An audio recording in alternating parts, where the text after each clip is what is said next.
Hey, what's going on, y'all? Eric Moser here with Covert Conversations. Thanks for joining me today. Before we jump into the video, if you appreciate videos that helps you understand and breaks down police encounters, police uses of force, make sure you hit the like and subscribe button and that notification bell so you never miss out on any of my future and newer content.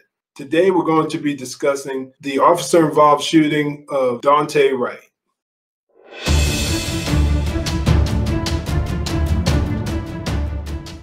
Protesters clashed with police after deadly officer-involved shooting of 20-year-old in Minnesota. A 20-year-old motorist with an outstanding arrest warrant was fatally shot by a police officer in Minnesota on Sunday afternoon, prompting a crowd of at least a few hundred people who were in the area during the Derek Chauvin trial to protest outside the Brooklyn Center Police Department headquarters. The man killed in the incident has been identified by relatives at the scene as Daunte Wright, 20, according to the Star Tribune. Law enforcement officers from the Brooklyn Center Police Department initiated a stop for a traffic violation in the area of 6300 block of Orchard Avenue in Brooklyn Center shortly before 2 p.m. Sunday.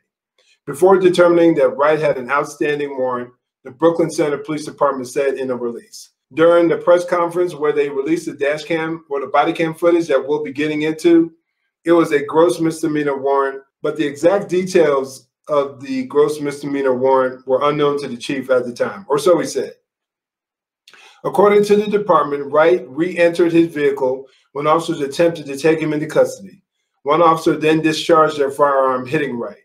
Wright and his girlfriend, who was in the vehicle, then traveled several blocks before striking another vehicle and coming to a stop.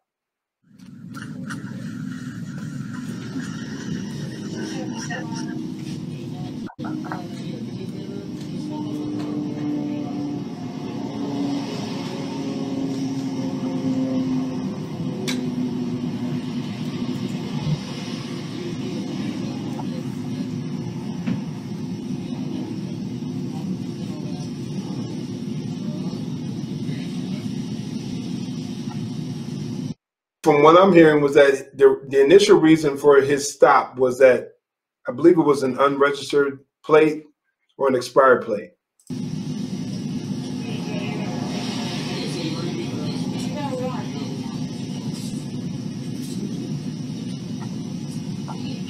They just told him he had a warrant.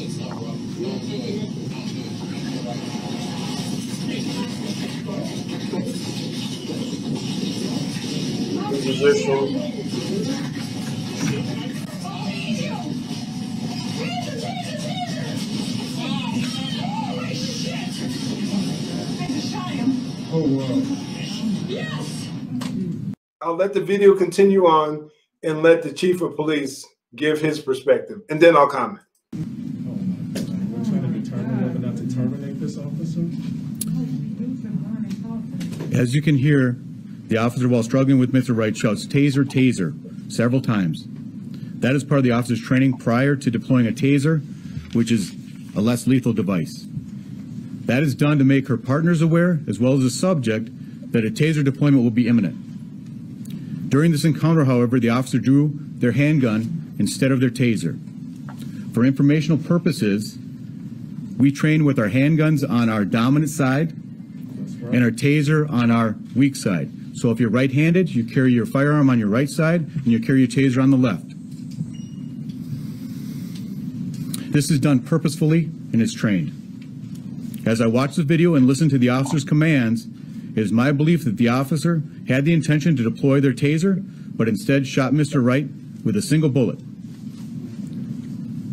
This appears to me, from what I've viewed and the officer's reaction and distress immediately after, that this was an accidental discharge that resulted in the tragic death of Mr. Wright.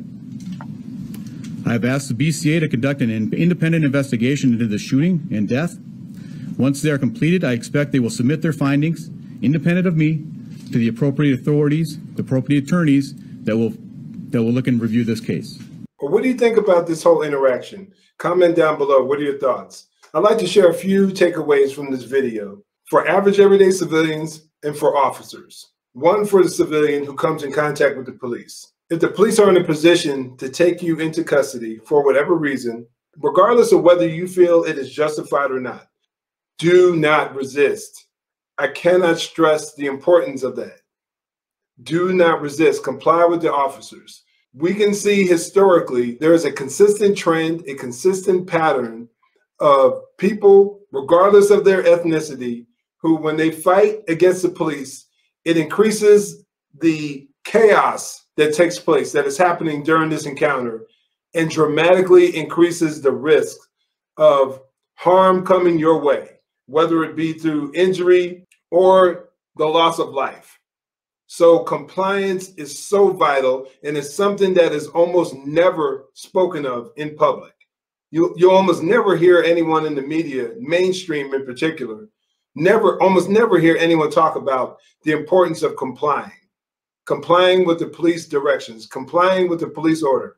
Now, I'm not saying that his resistance meant that he deserved to die, but it definitely did not help the situation. He is largely complicit in what happened.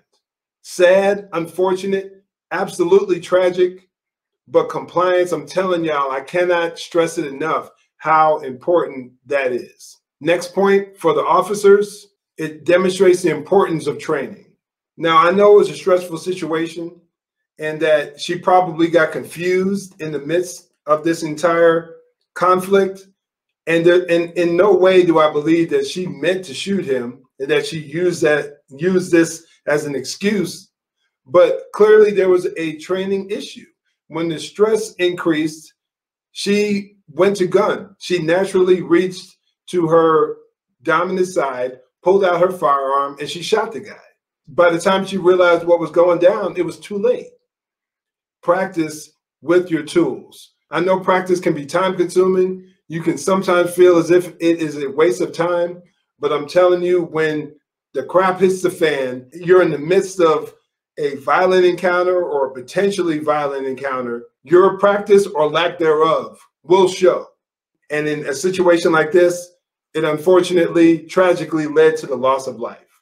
Totally unnecessary. So do everything in your power to ensure that something like that doesn't happen. All it takes is a few minutes every day with your tools.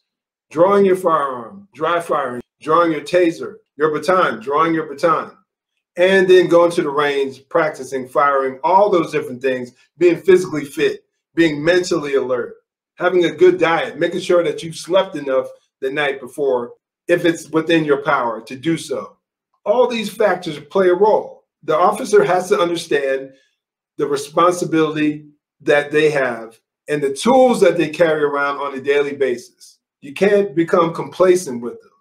And lastly, for all those citizens out there who think that defunding the police is the best way to handle situations like this, we saw what happened. We've seen what happened across the country to the majority of these cities and towns that decided to defund the police. The crime rate skyrockets.